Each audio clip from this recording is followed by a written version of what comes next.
बिस्मिल्लाहिर्रहमानिर्रहीम जी, अस्सलाम वालेकुम। कैसे हैं आप? उम्मीद है खैरियत से होंगे। ये जी संडे के दिन का क्लिप है और मैं गई हुई थी अपने मेके का मैं आपको क्या बताऊं। मेरे मेके में ना तो मेरी माँ है और ना मेरा बाप है। बाबा मेरे होते हैं इस्लामाबाद और अम्मी मेरी जो हैं वो आज से 8 साल पहले अल्लाह को प्यारी हो गई थी। और ये दिन था जब मदर्स डे था। मैं कहती हूँ माँओं के बगैर भी कोई दिन था। पहले मैं ये सोचती थी और अब मैं कहती हूँ कि वाह अल्लाह, जब मेरी अम्मी इस दुनिया से गई मुझे ऐसा लगता था कि शायद मुझे अगला सांस ना आए, या फिर सम टाइम मैं इस तरह सोचती थी कि शायद अगर जो अम्मी की कब्र बनेगी उसके साथ की कब्र मेरी बनेगी, कि मैं तो उनके बगैर जी नहीं सकती। और अब 8 साल गुजर गए और माँओं के घरों की भी क्या ही बात है। ना भी माँ हो, खाली घर हो तो दिल करता है जाके देखें, उस जगह पे जाके बैठ जाएं जहाँ पे हमारी अम्मी बैठा करती थी, उस किचन में खाना बनाएं जहाँ पे हमारी अम्मी हमारे लिए खाना बनाती थी। और ऐसा ही जी मेरा भी दिल करता है, कोई भी नहीं होता सम टाइम इस घर में। और मैं चली जाती हूँ। कभी कभी तो ऐसा भी वक्त आता है कि जाती हूँ तो आगे से ताला लगा होता है, फिर मैं किसी और घर में गांव में होके वापस आ जाती हूँ अपनी नानी अम्मी के घर से, कहीं से भी मामूओं के घर से। और ये जी ये सामने जो सोफ़ा है, यहाँ पर आखिरी जो मैंने मदर्स डे अपनी अम्मी के साथ गुजारा तो मुझे याद है वो इस सोफ़े पे बैठी हुई थी सामने ब्राउन वाले पे। और आज भी वैसे ही वहाँ पे बैठी उसी तरह चलती फिरती नज़र आती हैं इस घर में। बस मेरी दुआ है अल्लाह उन्हें करवट करवट जन्नत नसीब करे, अल्लाह उन्हें इतना सुकून दे, जितनी उन्होंने बीमारी देखी उससे दुगना अल्लाह उन्हें सुकून दे दे। आमीन। आप भी मेरी अम्मी के लिए एक दफ़ा ज़रूर आमीन कहिएगा। अच्छा जी, फिर ये तो है जी नेक्स्ट डे का व्लॉग। ज़िंदगी इतनी मसरूफ़ है, मैं कहती हूँ कि मसरूफ़ियत भी पता नहीं अल्लाह की नेमत है कि अल्लाह का अज़ाब है। कभी कभी तो लगता है कि बहुत बड़ी नेमत है और कभी लगता है कि हाय अल्लाह के अज़ाब में फंस गए। सुबह 9 बजे 8:30 पेपर शुरू होता है बच्चों का और शाम 5:30 बजे तक। सुबह मैं तकरीबन 7 बजे घर से निकलती हूँ और मुझे वापस आते आते 5:30 हो जाते हैं। और इतनी मैं थकी टूटी घर में आती हूँ, बच्चों का मुझे बस होता है कि हाय अल्लाह, मेरे बच्चे कहते होंगे सारा दिन माँ नहीं लभदी।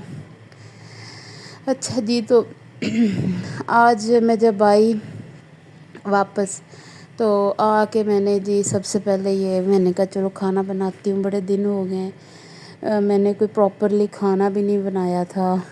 बस ऐसे ही कभी बाज़ार से चने ले आए, कभी कुछ ना। थकावट इतनी हो जाती है, मेरी पेपर्स में ड्यूटी लगी हुई जो इंटरमीडिएट के होते हैं ना, उसके बाद तो बस घर आके दिल करता है कि अब कोई बुलाए चलाए ना हो और बस सो जाए। तो आज फिर भी मैंने हिम्मत की, मैंने कहा नहीं यार खाना बनाते हैं अपने घर में। बच्चे काफ़ी दिनों से बस इस तरह ही थे ना, बाहर का ही खा के। तो यहाँ पर जी मैंने प्याज और टमाटर काट के रख लिए हैं और मैं बनाने लगी थी कद्दू लेके आए थे मेरे मियाँ ना, तो मैंने कहा कि चिकन थोड़ा सा डाल के तो मैं कद्दू चिकन बना लेती हूँ। मेरी अम्मी और मेरे पापा को बहुत पसंद था कद्दू, हमारे घर में सारी गर्मियों में बहुत बनते थे। और जब हम कभी कहते थे ना हमने कद्दू नहीं खाने, तो मेरी अम्मी कहती थी कि बंदा बीमार नहीं होता कद्दू खाने से, क्योंकि कद्दू ठंडे होते हैं, ये आपके मैदे को ठंडे रखते हैं। कभी कद्दू का सालन और कभी कद्दू का रायता। तो तब बड़ा गुस्सा चढ़ता था कि क्या हमारी ज़िंदगी में कद्दू ही कद्दू रह गए हैं। और अब कभी कभी उनकी याद आती है ना तो मैं कहती हूँ कि आज मैं कद्दू ही बनाऊँगी, कद्दू चिकन और इस तरह की चीज़ें ना। और फिर अल्लाह के नबी को बहुत पसंद थी ये सब्ज़ी। तो जी इस टाइम मुझ पे बड़ा प्रेशर होता है। मैं वापस आती हूँ, आके ज़ोहर की नमाज़ भी पढ़ती हूँ और असर की नमाज़ भी, और फिर बस ये मैंने सालन ऊपर रखा ही था कि मगरिब की अज़ान होने लगी। तो मैंने कहा अच्छा अल्लाह बेहतर करेगा, कोई बात नहीं, काम में निमट ही जाएगा। और बर्तन भी मेरे सारे दिन के धोने वाले होते हैं। एक तो मुझे ये बड़ा मसला है कि मुझे कोई काम वाली नहीं मिलती, मुझे असल में शाम के लिए चाहिए है कोई हेल्पर, और जो हेल्पर होती है वो कहती नहीं जी दिन में काम निपटा के मैंने जाना है। ऑब्वियसली उन्होंने अपने घरों का भी देखना होता है, तो मुझे बड़ा मसला हुआ है ना। میں کہتی ہوں کہ بس کوئی مجھے اتنی مل جائے کہ وہ میری صفائیاں کر جائے اور میرے برتن دھو جائے۔ برتن تو چلو میں پھر بھی اوکھے سوکھے دھو لوں گی، لیکن صفائیاں کر جائے، کیونکہ مجھے صفائی کرنا بڑا مسئلہ ہو جاتا ہے۔ جس دن میں صفائی کرتی ہوں میں تھک جاتی ہوں، پھر مجھے رات کو بچوں کو حنبل کو پڑھانا بھی ہوتا ہے، اگلے دن کے لیے بھی تیاری کرنی ہوتی ہے، کپڑے شپڑے بھی استری کرنے ہوتے ہیں۔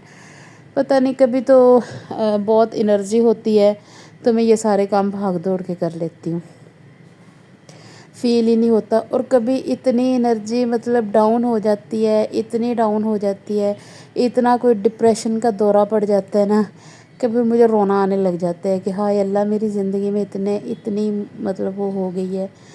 اور یہاں پر جس سالن بس دیکھتے ہی دیکھتے بن بھی گیا، دیکھتے ہی دیکھتے تو خیر نہیں بنا، بس میں نے ساری چیزیں ڈالنی، ڈھکن دیا اور خود نماز پڑھنے چلی گئی۔ آٹا پہلے گوندھ کے رکھ گئی تھی، اور یہاں پر اب میں یہ آٹے کی بناؤں گی روٹیاں۔ اور یہاں پر میرا ولاگ جو ہے وہ بھی اینڈ ہونے والا ہے۔ آپ سے گزارش ہے کہ میرے چینل کو سبسکرائب کر لیں، اور یہ کچن کی حالت ہے جو میں نے سمیٹنی ہے۔ تھینک یو جی، اللہ حافظ۔